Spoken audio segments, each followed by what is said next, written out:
আপোনালোকে ইতিমধ্যে গম পাইছে যে অসম চৰকাৰৰ কৰ্মচাৰীসকলৰ বাবে 7 আৰু 8 তাৰিখে 7 আৰু 8 নৱেম্বৰ তাৰিখে আমি মাতৃ পিতৃ বন্দনাৰ বাবে 2 দিন ছুটি দিছোঁ। 7 আৰু 8 তাৰিখ চৰকাৰে ছুটি দিছে। 9 তাৰিখ ছট পূজা, 10 আৰু 11 তাৰিখ শনিবাৰ আৰু ৰবিবাৰ।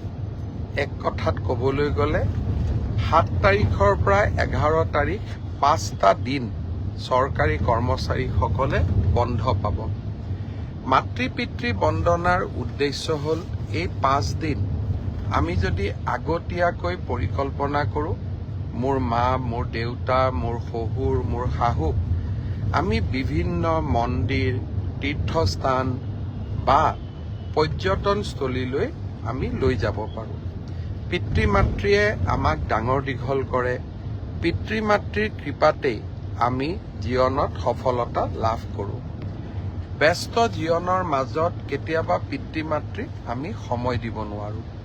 যোৱা 3টা বছৰ এই মাতৃ পিতৃ বন্দনাৰ কাৰ্যসূচী ৰাজ্য চৰকাৰে হাতত লৈছিল আৰু বহুতো লোকে গাঁৱৰ ঘৰলৈ উভতি গৈও বহুতো চৰকাৰী কৰ্মচাৰীয়ে দেউতাক মাকৰ লগত এই 5টা দিন সময় কটোৱাৰ ফটো আমালৈ পঠিয়াইছিল।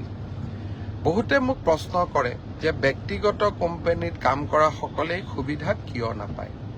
মই আশা কৰোঁ যে চৰকাৰে যেনেকৈ আমাৰ কৰ্মচাৰীসকলক এই সুবিধা দিছে, একে সময়তে ব্যক্তিগত কোম্পানীৰ স্বত্বাধিকাৰসকলেও এনেকুৱা যদি সুবিধা তেওঁলোকৰ কৰ্মচাৰীসকলকো দিয়ে, বেতন নকটাকৈ যদি এই সুবিধা দিয়ে, আমাৰ সমাজখনত মাতৃ পিতৃ বন্দনা এক সুন্দৰ নিয়মলৈ পৰিণত হ'ব।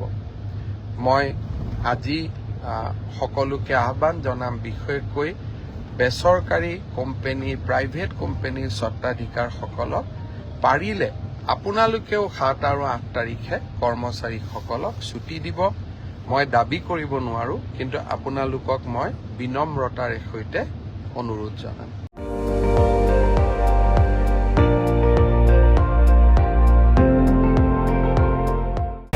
আপুনি চাই আছে ND24, সৰ্বশ্ৰেষ্ঠ নহয়, সৰ্বোত্তমৰ দৌৰ।